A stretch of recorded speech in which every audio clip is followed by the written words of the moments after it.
it would be good to talk about that. I know we spoke about menopause a few weeks ago with Dr. Asagi, so I just want to build on what he spoke about. So we know that menopause, it's the time that marks the end of your menstrual cycles. It's a natural biological process that occurs, okay, towards the end of a woman's childbearing years.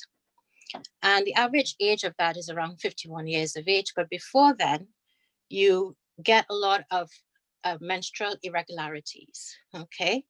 So in some women, the menstruation stops abruptly. You can get skipping of your periods during the perimenopausal period. That's common. Sometimes they skip a month and return, or skip for several months and then start monthly cycles again. So it's after a period of 12 months after seeing your last period, that's when you consider that to be the menopause. So even though your periods are irregular, there's still a chance of getting pregnant. So whatever contraception you're using, be sure to use it for 12 months after that last period, okay? Other things you can get during the menopause, I like to divide it into physical symptoms, kind of emotional symptoms. So the physical ones would include irregular periods, which I spoke about, vaginal dryness, hot flushes, chills, night sweats. More the emotional problems would be things like your mood swings, sleeping problems, memory loss, forgetfulness. Some women also have thinning hair and dry skin, loss of breastfulness. So all these are the sort of symptoms you get. Now, I mentioned that menopause is natural, but for some women, it could be unnatural, it could be premature because they may have had a hysterectomy where their ovaries got removed, okay? A very small minority of women may start to experience menopausal symptoms before the age of 40 and be considered that to be premature ovarian failure or premature menopause. And these women would need hormonal therapy until they reach that natural age of menopause.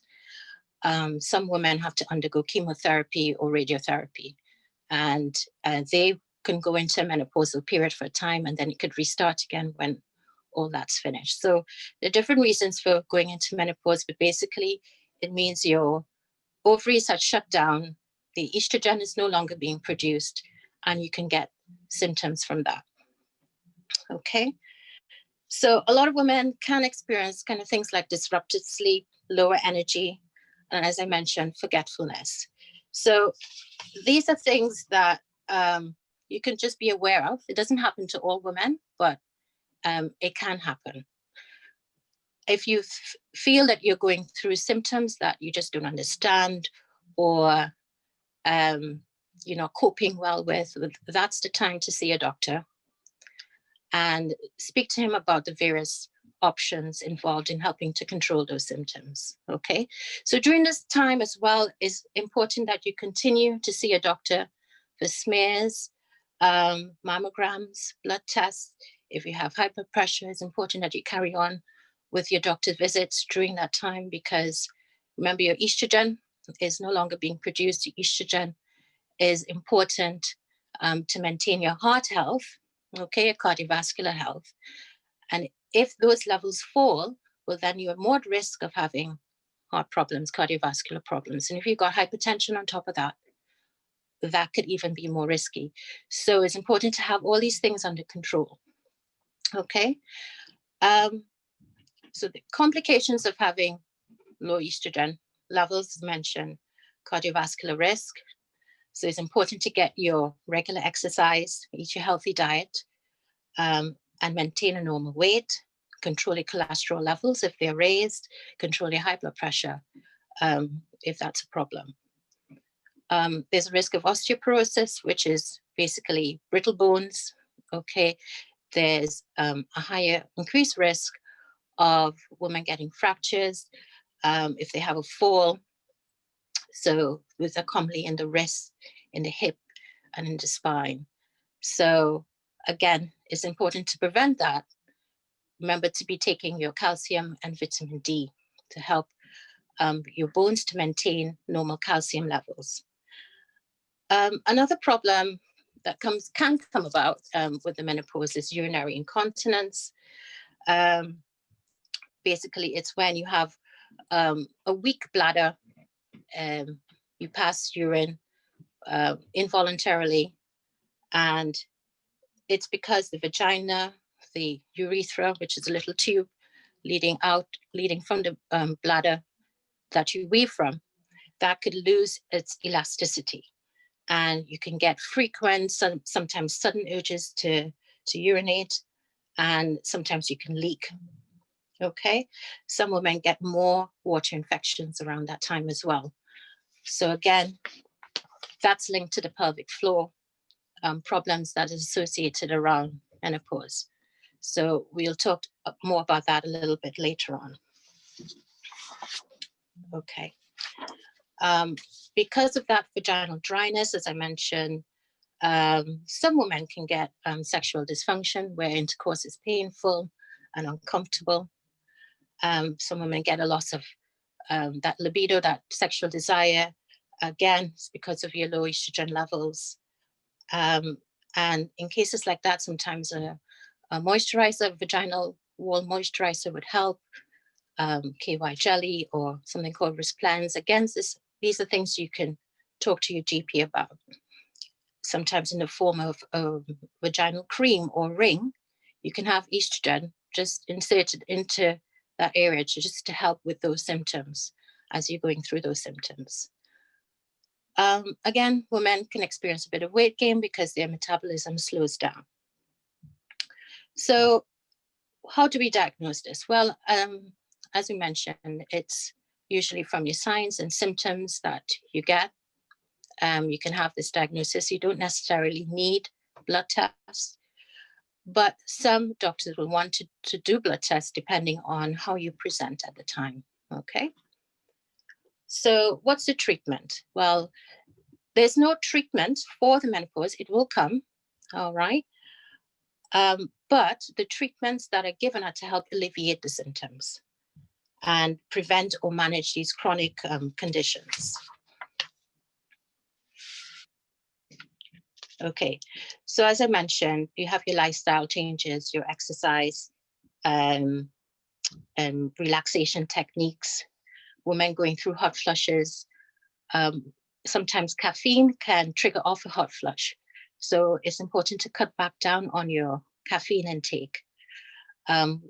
Try to dress coolly, try to dress in layers, so you don't get warm all of a sudden. Try to dress in layers so that you can keep cool. So little things like that can help you during going through the menopausal changes. Again, if you're smoking, it's advisable to stop that because nicotine can trigger off hot flushes. So those are the lifestyle changes. The medical ones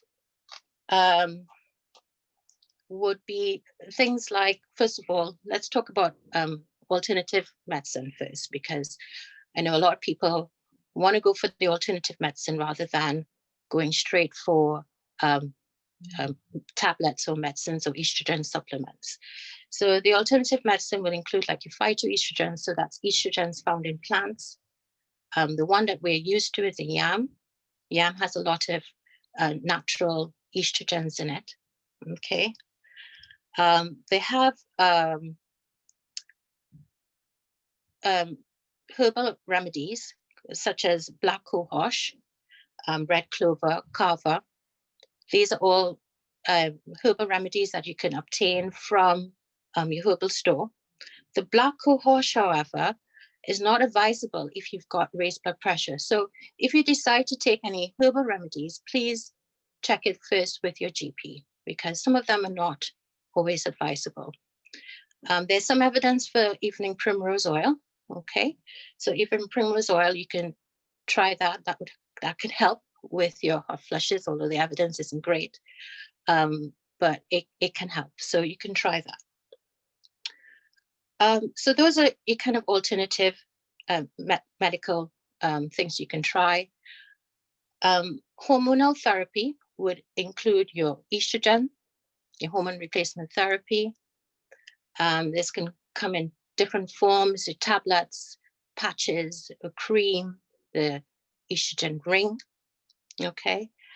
However, these hormone replacement therapy is associated with quite a lot of side effects, quite a lot of serious side effects. And if you're deciding to go on them, it's advisable to have it in the lowest possible dose for the shortest possible time.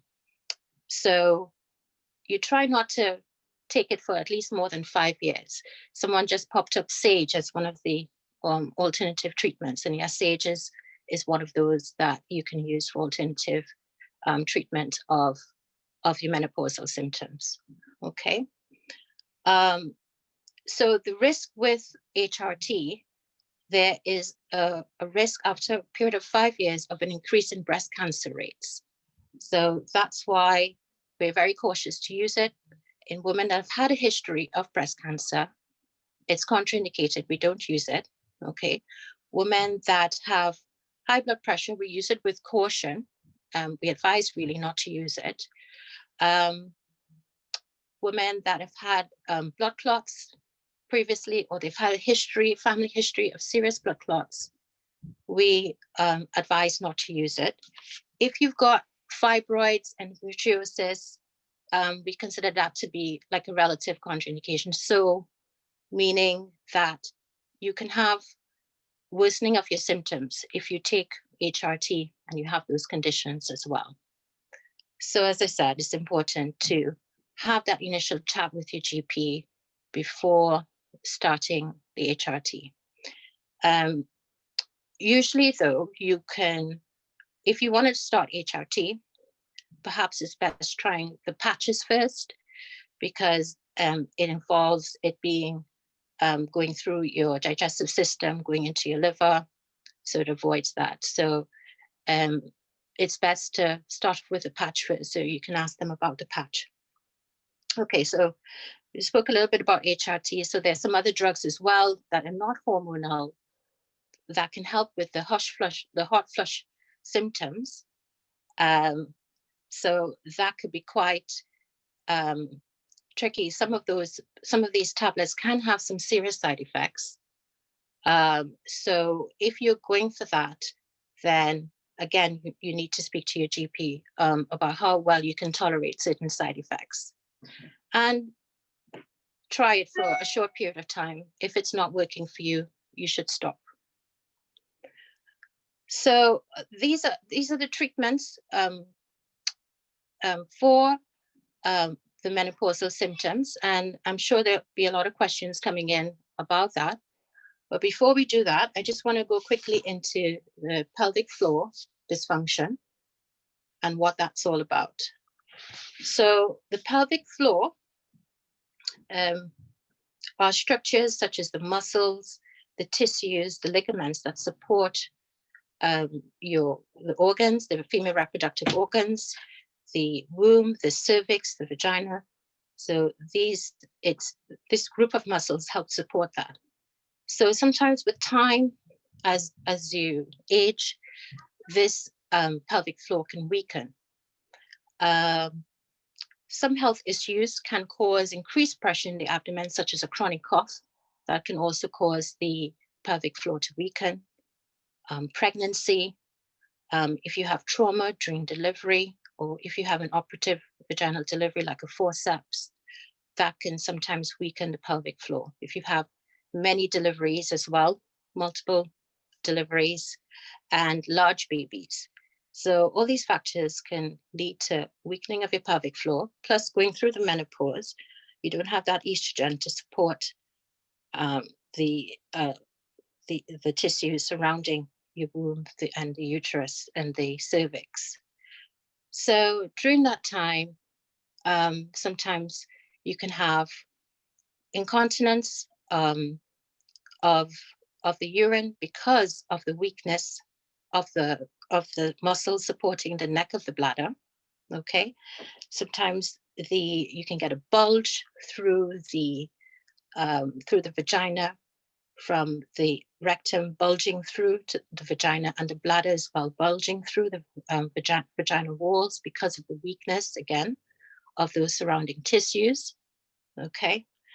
And I mentioned incontinence, coughing or laughing can sometimes precipitate leakage because you don't have those supportive tissues to support your bladder. As I mentioned, the pelvic floor can naturally stretch with age. So what's recommended for pelvic floor problems? First of all, exercises, pelvic floor exercises.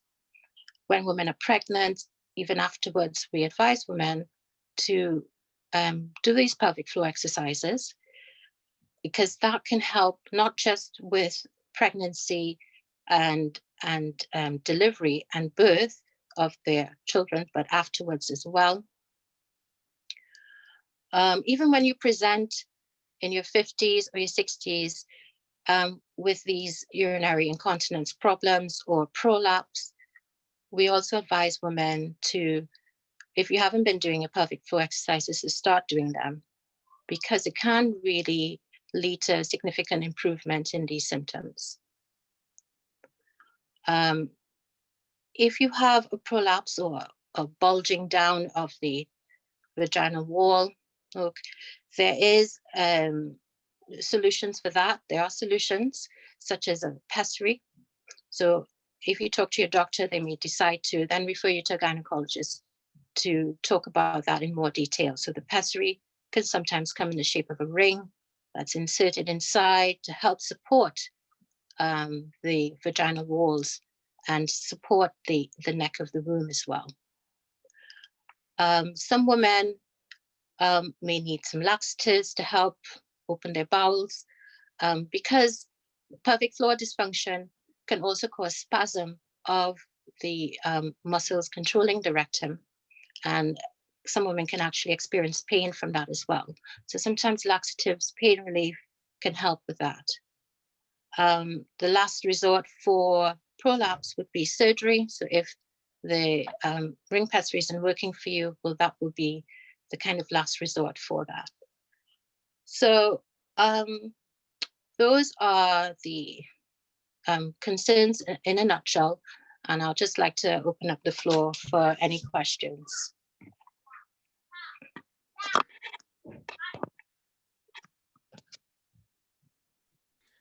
I think we've got some in the chat box.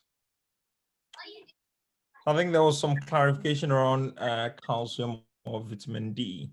Mm-hmm. Did you mention that? If you could just clarify that. Right. So as I mentioned, the menopause is marked by a time when your bones can get brittle. Okay. The estrogen does help with metabolism of calcium and absorption of calcium into your bones. So this isn't happening at the rate that it should do. So calcium, you can have deficiency from calcium. So taking calcium supplements would help to replenish that deficiency. Also, vitamin D is needed for absorption of calcium, proper absorption of calcium.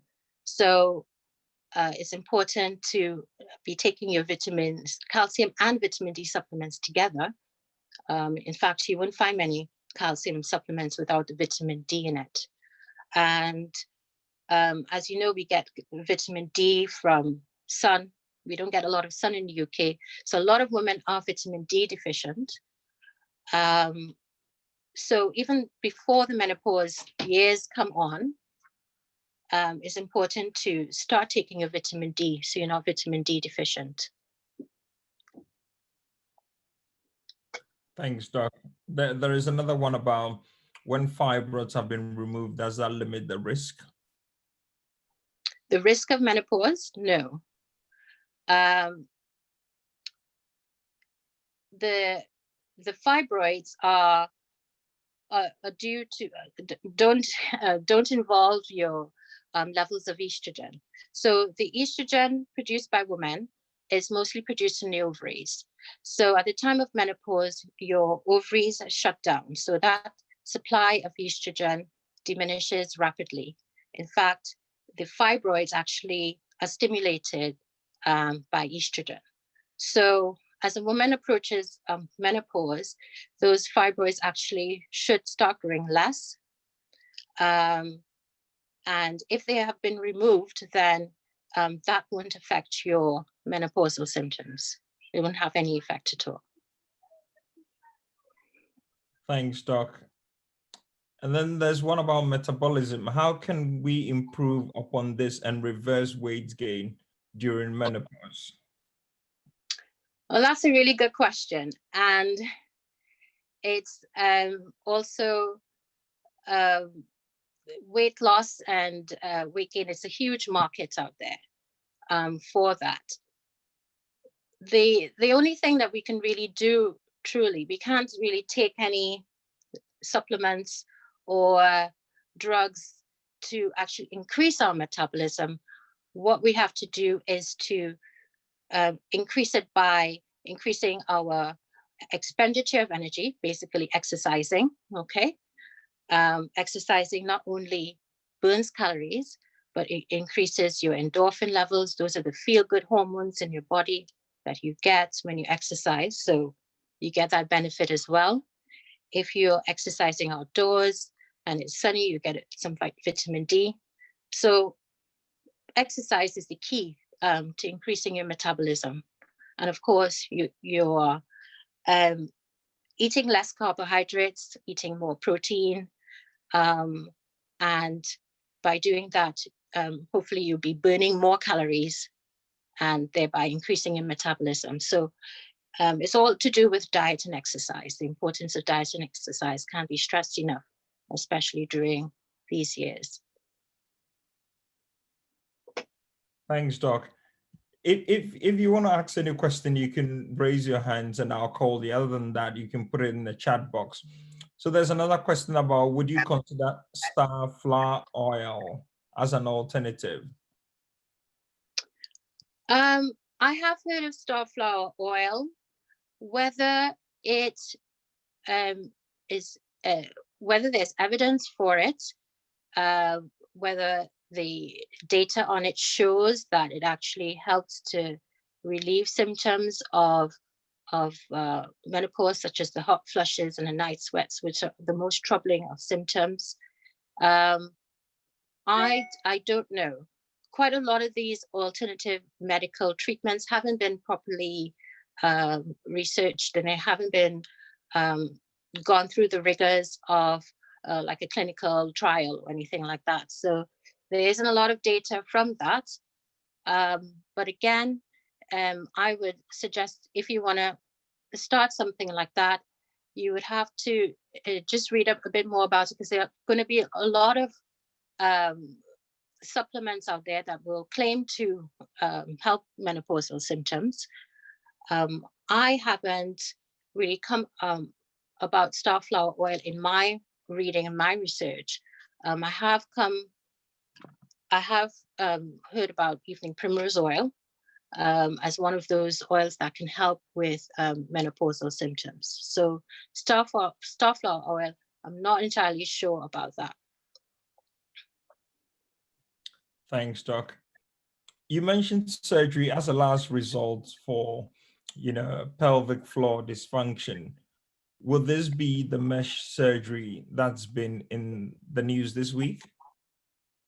Okay, so before we even think about using mesh, okay, mesh is usually reserved for very difficult cases. It's not what we use first line to repair the pelvic floor.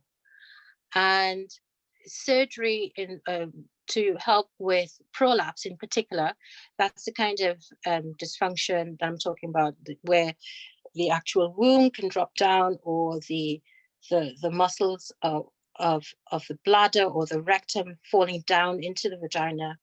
That can be repaired by surgery, not using mesh.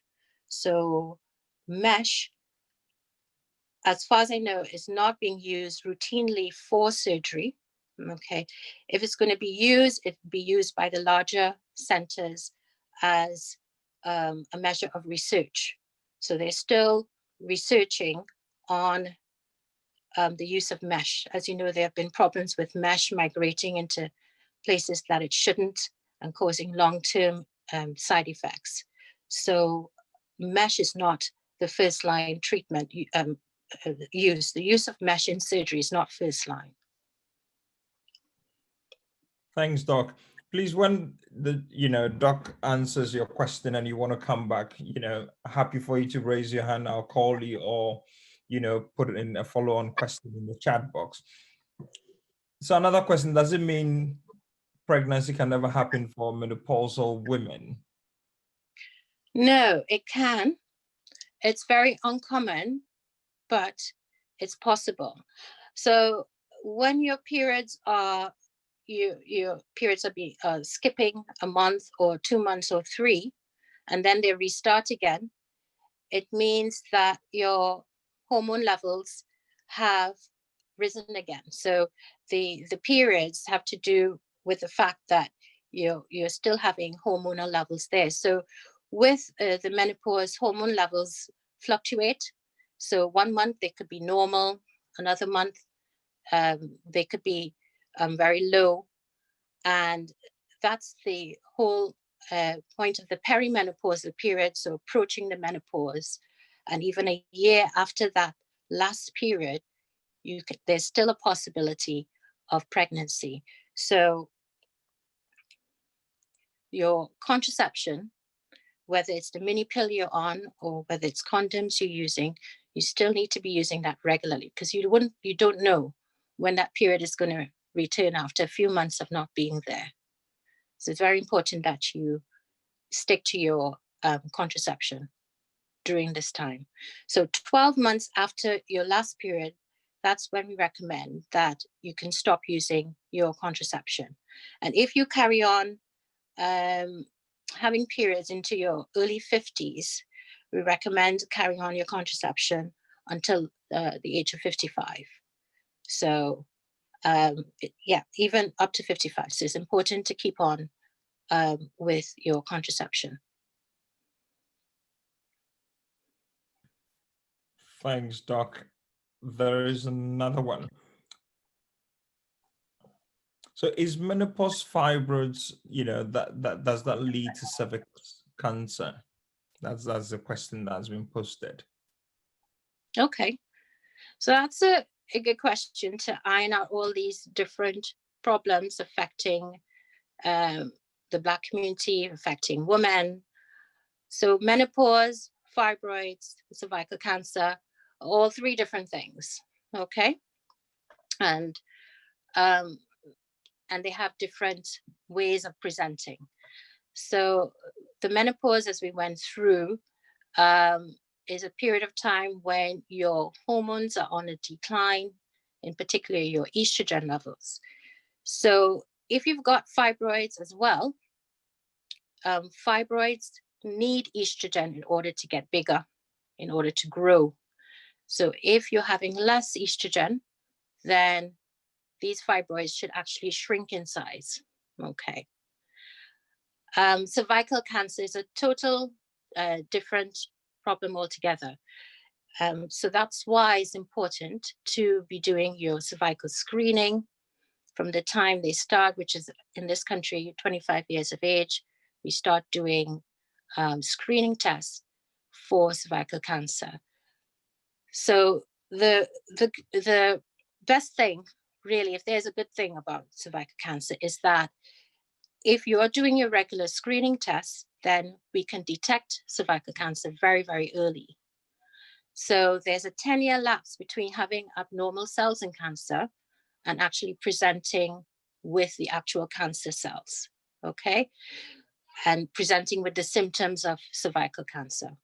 So if you're having these smear tests regularly, then we should be able to detect, in the majority of cases, detect cells early before they become cancerous. So the menopause wouldn't affect that. Going through the menopause, you will still need to be doing your cervical screening tests You still need to be answering those letters when they come through the post that your cervical test is ready. You still need to be doing that because the menopause would not have any effect on that. Thanks, Doc. There's a comment here. In addition, well, pelvic floor dysfunction affects both men and women, and the dysfunction varies from one person, and the treatments, are very broad. So that's a comment that's been posted. I don't know if you want to say anything about that. Okay, so they do affect both men and women. I kind of focus on women because I know that is, the majority of our audience today are women, and I am a gynecologist, so I only deal with like female pelvic dysfunctions, but they can affect both men and women. And sorry, what was the second part of the comment? It was about the treatments also, Yes. varying. Yeah, so with your pelvic floor dysfunction, you can have weakness of the pelvic floor, as well as the other extreme where it can be spasmodic. So you can get spasms where the muscles get very tight. So you can have one extreme or the other, and you can have symptoms that are in between. So your treatment for weak pelvic floor will be different for treatment for pelvic floor that goes into spasms. Most people, or most women, especially around the menopausal years and beyond, will have weak pelvic floor muscles. And the treatments, as I mentioned, will range from trying to increase the elasticity and the firmness of that pelvic floor by using estrogen creams or a vaginal ring, to treating a prolapse with pelvic floor exercises or a ring pessary and surgery. So there's a whole range of treatments for pelvic floor dysfunction, depending on your symptoms. Thanks, Patrice. Right, there's a question about whether you can get pregnant if you have fibroids. Yes. Now, many women have fibroids that don't have any symptoms at all from the fibroids. Okay. And they do get pregnant, and they get pregnant easily. Okay. Then you have your subset of women that, because of the location of the fibroid, it could cause problems in getting pregnant. So it all depends on where the fibroids are located and how large they are and how they're impacting on the rest of the pelvic organs. So women with fibroids can get pregnant. Thanks, Patrice. I think there's another question here. Why is it that drinking less water or fluids do not help with urinary leaks? Okay, that's a good question. Now, we always actually say women that are having urinary frequency and urinary incontinence, the first thing they want to do is to reduce their water intake. Now, that isn't helpful because the urinary symptoms that they're having is to do with their pelvic floor, okay, to do with pelvic floor weakness. So taking less water in wouldn't help with your pelvic floor symptoms. The things that would help with your pelvic floor symptoms would be your pelvic floor exercises. In fact, taking in less water would mean that your urine is more concentrated, and concentrated urine actually irritates the bladder, and that would even cause more symptoms. So things like going to the toilet frequently, getting that sudden urge to urinate, that can be caused by concentrated urine because it actually irritates the bladder. Other things that irritate the bladder would be caffeine. So drinking lots of coffee, lots of tea with caffeine in it can irritate the bladder. So we usually say, try alternative options, your caffeine-free tea, herbal teas. These are much better for the bladder, and keep on drinking. Probably not drink very late at night, but during the day, keep on drinking, because a dilute urine will cause less symptoms on your bladder. Thanks, Doc.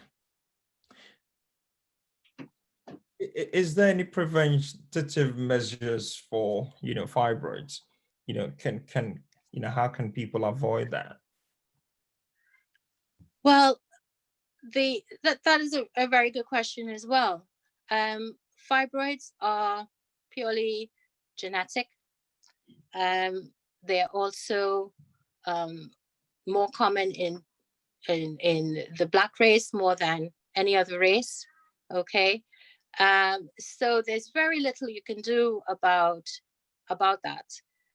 And usually, if it's present in your family, your mom, your sisters, your aunts, you would probably have it as well. But it does vary in its severity. It varies in severity, but there's very little you can actually do to prevent it. The treatment with fibroids is to do with controlling the symptoms. So if you're getting very heavy periods from your fibroids, then there's medication you can take to help stop that, help reduce that flow. If you're getting pain, a lot of painful periods, again, there's medication you can use to help control that. And as I mentioned, fibroids will shrink around the time of menopause. So if you're quite symptomatic from fibroids in your late 40s and your early 50s, that should get better actually, because the lack of estrogen would actually shrink the size of the fibroids. Thanks, Patrice. So you did mention it's prevalent in Black women. Mm-hmm. How much research has gone into that? Because I've had to support so many women. My congregation members who have had battles upon battles. And I remember one sonographer saying, she's been doing it 30 years, and what keeps being suggested is more, of our women to have surgery. And I'm wondering how much research has gone into that. Research, I don't think a lot of research has gone into why women of color, why Black women get fibroids more than say the white population. I'm not aware of any big trials or any big research on that. And that is something that we as clinicians and researchers need to really question, because it does cause a lot of problems, as you mentioned, within the Black community. Symptom-wise, sometimes they could grow so big they could press on your bladder and cause bladder problems, or they could press on your rectum and cause bowel problems. And they can have an effect on your reproduction as well, and getting pregnant. So there is a lot of research yet to be done on how why we as a Black race, why is it more prevalent in Black women? Thanks, Doc. I think we'll be holding you and Dr. Eddie to that, because research is important, and if we can seize the opportunities of the moment around Black Yes. Lives Matter to call for some of these things, further research into that, then that would be useful. And some of us who come from Africa, we've been skeptical that if there was malaria in the West, by this time would have found medication for that and around the treatment. Right. Okay. Please post your questions. We have another 10 minutes to go. Another question around smear test. If you've had hysterectomy, would you still need to have your smear test? Okay. Excellent question. It all depends on the type of hysterectomy you've had. So if you've had a complete hysterectomy, where they've removed the entire uterus and the cervix, then you wouldn't need a smear. So at the time of your surgery, your doctor should tell you exactly what type of hysterectomy you've had. If you've had a subtotal hysterectomy, they would usually leave the cervix in. And depending on what age you are, they may leave the ovaries in. So if you're in your mid-40s and you're having a hysterectomy, they would discuss with you whether you want to leave your ovaries in or remove them. And depending on the surgery as well, they may remove the cervix or they may leave it in. So it all depends on the type of surgery you have, and your gynecologist would have had that discussion with you before and after the operation. So if you've had your cervix removed, then you wouldn't need any cervical smears. Thanks, Doc. Any more questions for Doc?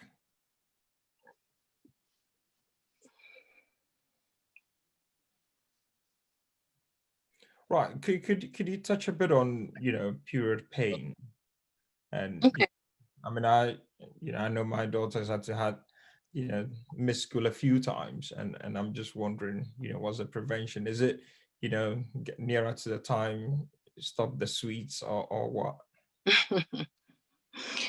Okay, so period pains, they can happen at any point in time that you're on a period. So usually when they happen at the time you start your periods, when you're a teenager, 12, 13, 14, you can have period pains at the very start of your reproductive life, if you want to put it like that.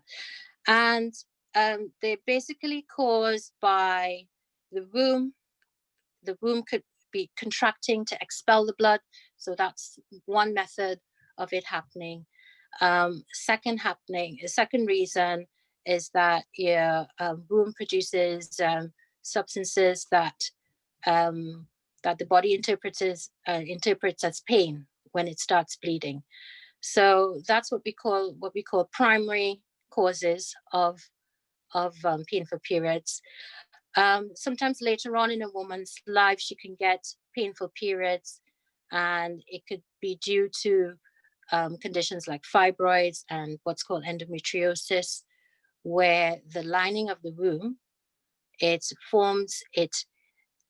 disperses on the outside of the womb and sometimes on the pelvic structures, such as the ovaries and the fallopian tube. So you can actually get the lining of the womb deposited on the structures outside of the womb.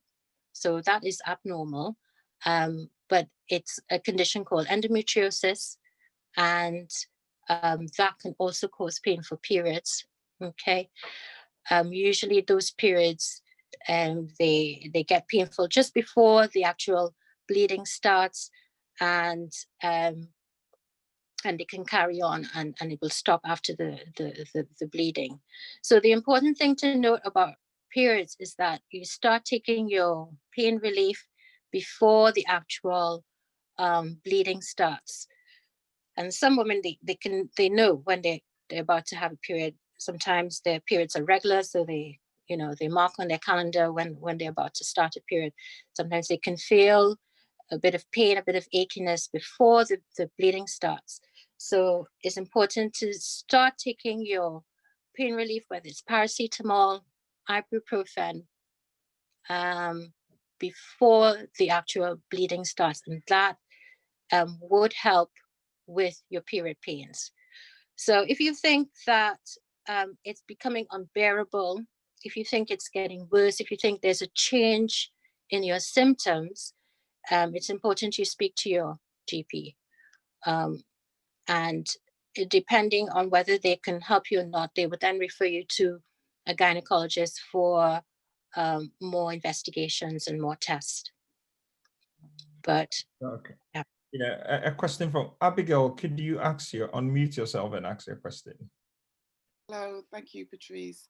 I've had low blood pressure all my life, and then last year I had a medical check, earlier this year, I'm almost 49, and my blood pressure, they said, was quite high, and they gave me a 24-hour monitor.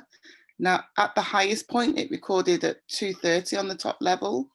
Wow. And when I went to see my GP, he said I needed to be on medication immediately.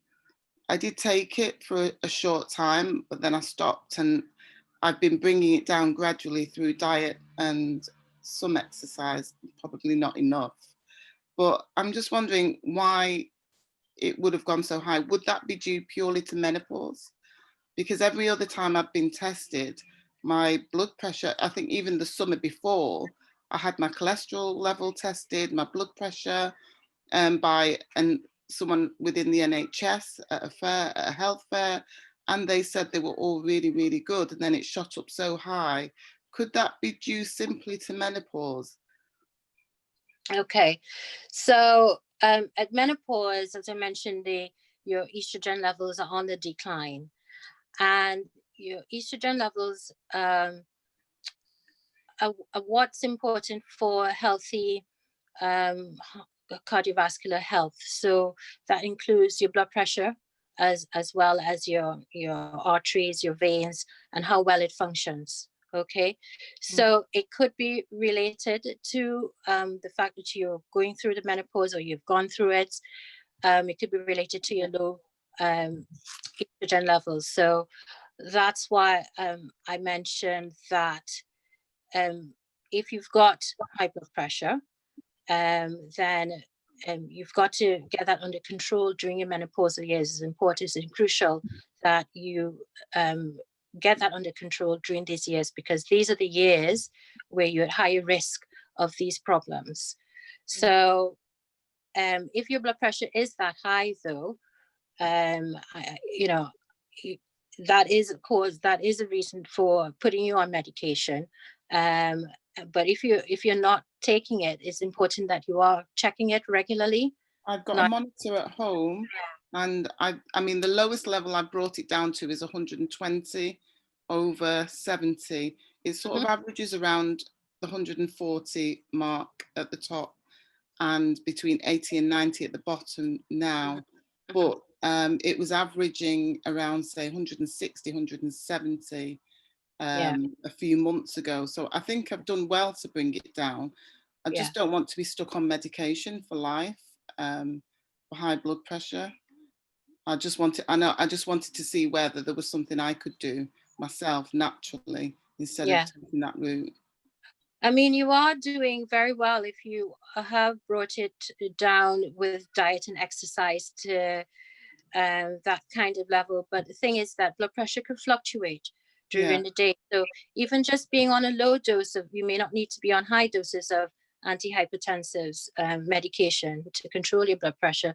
So if you could just be on a low dose and still maintain your diet and exercise, that is preferable, because you know, you can do your blood pressure, and on one this morning, and then in the afternoon it's gone up because you may have had an anxious moment, or you know something may have happened during the day. And we do know that stress levels can increase your blood pressure, and if you're susceptible to high blood pressures, it's important to just have medication that would just balance that out throughout the day. Okay. Yeah. I was testing, I mean, at one point at the height of everything, I was testing probably about 7 to 10 times a day at various times to see, you know, what it was at its highest. I know my doctor has advised that I should be on the medication. I'm really against it. And also it gave me huge stomach problems when I was taking it. And I know I could probably try a different type, but I think if I'm managing to bring it down and my exercise is not where it should be, I could probably make it a whole lot better. Okay. And maybe stay away from the medication. I'm not one that will take tablets regularly. I will start and then I'll forget, and it will go for a week without me taking it. And I think if I rely on the medication, then I won't focus on the diet and exercise, because I'll look at my blood pressure and think it's fine. I don't have to do anything else. I mean, well done for your diet and exercise, as you know, as you mentioned to us. But just know that just blood pressure can fluctuate, and just see how it goes day by day, year by year, because you're still young and you've got a lot of years ahead of you. So yeah, just do your best, and just get your blood pressure regularly checked. Okay. All right, thank you. Thanks for sharing that, Abigail. You know, Yeah, for people who are interested, we have a physical activity and nutrition session every Tuesday evening between 6:30 and 7:30. So, you know, you're more than welcome to attend. There's another question from Paula. Can we have some information on what devices are available on the NHS for helping with doing pelvic floor exercises, particularly for those who have limited strength in their vaginal muscles, for instance, those who may have had ME or fibro, you know? Okay. So this is a very good question for physiotherapist. We have a woman's just a women's department in the physiotherapy department dedicated just for women that have either had children or that are having incontinence problems or are having prolapse problems. So in the NHS, as far as I know, I can only speak of that from my perspective. Our specialist dealing with pelvic floor exercises would be your physiotherapist, would be your female physiotherapist. And you would be referred to them as a first-line therapy, either by your GP or your gynecologist. They would do general physiotherapy exercises, for example, squeezing your pelvic floor, and they would also examine you at the time so that you are certain of that, and they are certain that you are concentrating on the correct muscles. So they would teach you how to exercise those muscles. I think it's 10 contractions, 10 lasting 10 seconds, doing that daily, and then going down to 3 times a week. So that's one. There's something called biofeedback. Okay. Biofeedback involves using small electrical pulses or ultrasound to help contract the pelvic floor. Again, they are the specialists that would be involved in that.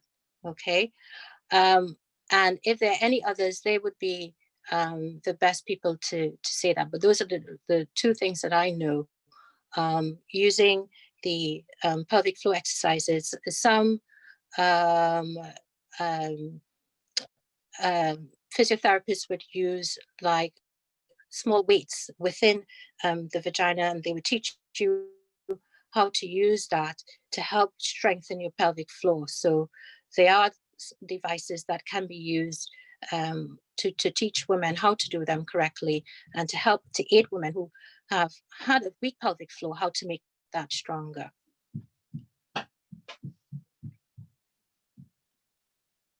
Hello? Yeah, just as, Sorry. yeah. So 2 more questions, you know, and then move. I mean, one is, are Black women more likely to have a tilted pelvic, you know, or is it, you know, and if so, does it impact on pregnancy, you know, and what's the impact on pregnancy for those who have tilted pelvics? Okay.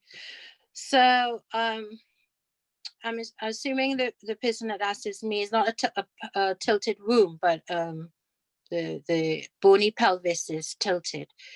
They're a bit of a difficult question because women have different shapes of pelvis. Okay, there are different types of pelvises, I should say, and Black women can deliver vaginally naturally with no problems.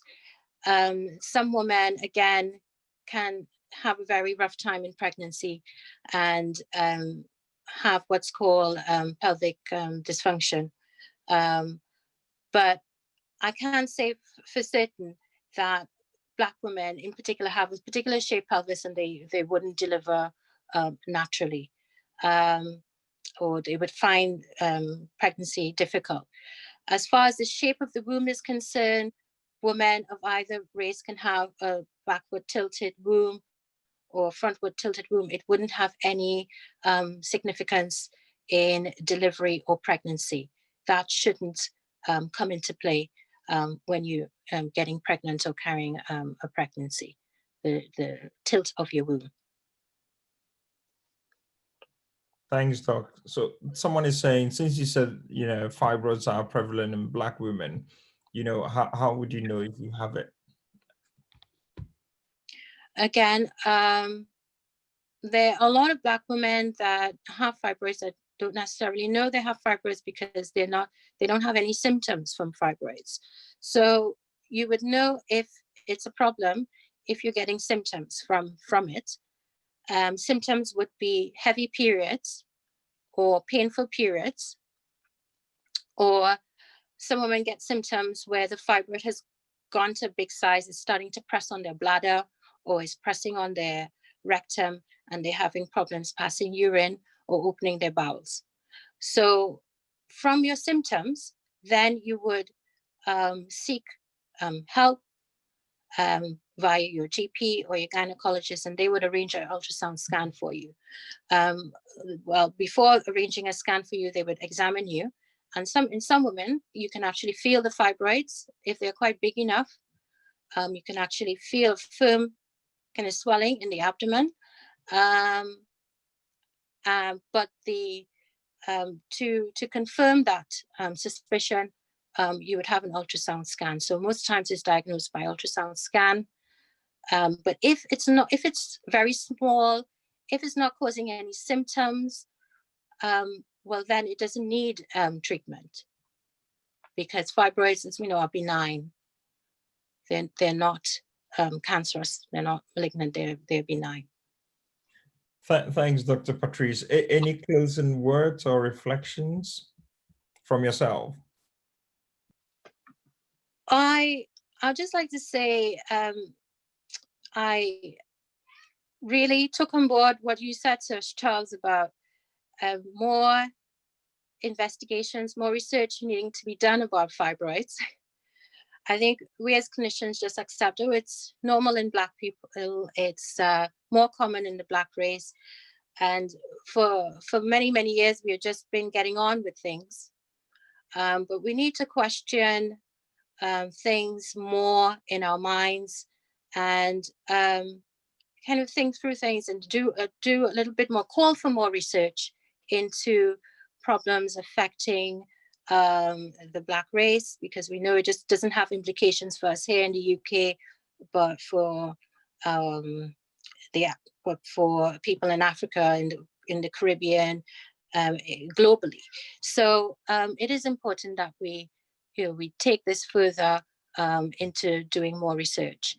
And I think my last statement would be to encourage our ladies here on the forum to continue getting your health checks, continue getting your cervical smears, your mammograms.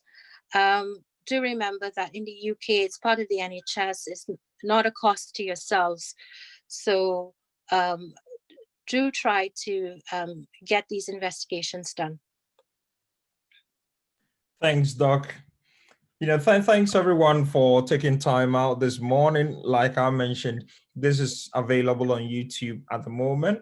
We did stream it live, and it will be on our YouTube channel. So if you look out for, Caribbean and African Health Network on YouTube, you can see the link over there, but we will share that as well.